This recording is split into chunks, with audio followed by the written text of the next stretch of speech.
தைரியம் இருந்தா கை வைங்க, தலைவரை பார்த்துருவோம். தைரியம் இருந்தா கை வைங்க.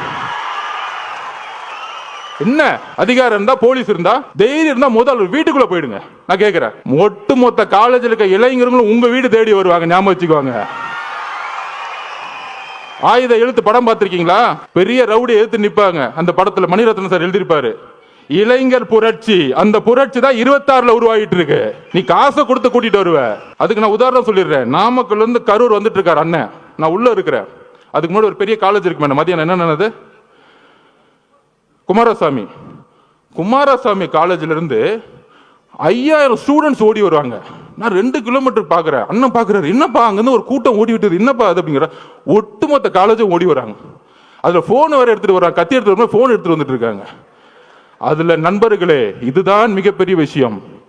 அதுல 5000 பேத்துல 3000 போது பெண்கள் ஓடி வராங்க. இதுதான் அரசியல் மாற்றம்.